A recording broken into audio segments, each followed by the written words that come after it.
প্রিয় শৌখিন ছাদবাগানি বন্ধুরা, এখন ডিসেম্বর মাস শুরু হয়ে গেছে, অর্থাৎ গোলাপ ফুল গাছের ফুল আসার সময় কিন্তু শুরু হয়ে গেছে।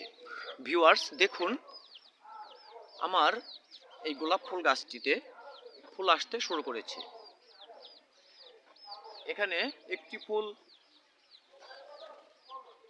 ঝরে যাওয়ার সময় হয়ে গেছে, আরেকটি ফুটে গেছে। এখানে কিন্তু নতুন করে আরও একটি গোলাপ ফুল তার পাপড়ি মেলে ধরেছে, সৌন্দর্য তুলে ধরেছে। আর এই যে ফুলটি দেখতে পাচ্ছেন, এটি কিন্তু আরও কয়েকদিন আগে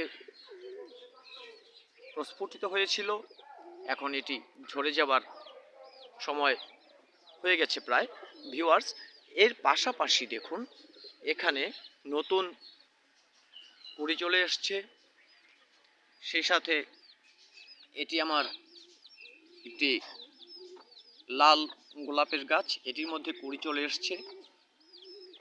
এপাশে দেখুন অসংখ্য নতুন নতুন ব্রাঞ্চ বের হচ্ছে, এগুলি প্রত্যেকটি কিন্তু কুড়ি চলে আসবে।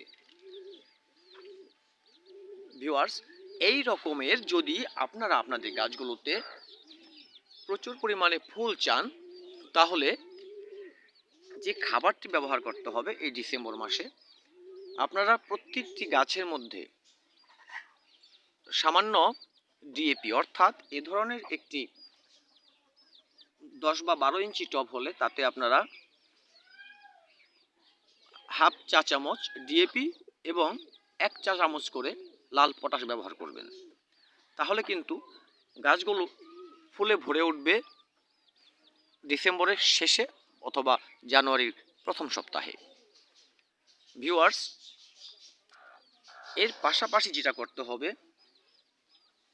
এই প্রতিটি টবে যে গাছগুলো ফুল আসার জন্য প্রস্তুত হচ্ছে, যেমন এখানে একটি রয়েছে, সমস্ত পাতা ঝরে গেছে, এখন নতুন করে শাখা গজানো শুরু হয়েছে, দেখতেই পাচ্ছেন। এ ধরনের গাছ বা যেগুলো আমাদের এখনও পর্যাপ্ত ঝোপালো রয়েছে, নতুন করে কুশি পাতা বের হয়েছে, সেগুলো সবগুলোর মধ্যেই এই সারটা ব্যবহার করতে হবে। কি সার তাহলে সেটা হচ্ছে প্রতি সপ্তাহে একদিন সর্ষের খোল পচানো জল পাতলা করে। এবার ভাবতে পারেন কতটুকু পাতলা করব। ভিউয়ার্স, 50 গ্রাম বা 100 গ্রামের একটা হিসেব দিচ্ছি। ধরেন আপনি 50 গ্রাম সর্ষের খোল 1 লিটার জলের মধ্যে ভিজিয়ে রাখলেন। সেই 50 গ্রাম ভেজানো যে 1 লিটার জল, সে জলটি আবার আরও 6 লিটার জলের সাথে মিশিয়ে নেবেন।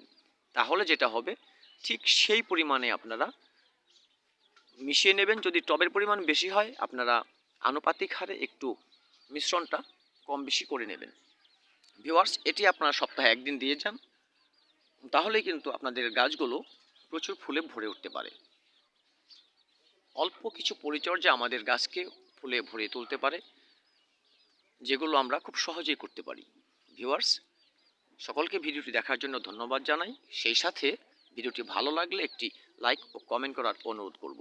আর আমার চ্যানেলটি সাবস্ক্রাইব করে পাশে থাকার অনুরোধ জানাচ্ছি, যাতে ভিডিও আপনাদের সামনে তুলে ধরতে পারি, সহজে আপনারা আমার ভিডিওগুলো পেয়ে যান। ভিউয়ার্স, সকলকে ধন্যবাদ জানিয়ে আমার আজকের ভিডিও এ পর্যন্তই। ভালো থাকবেন সবাই, দেখা হবে আগামী ভিডিওতে।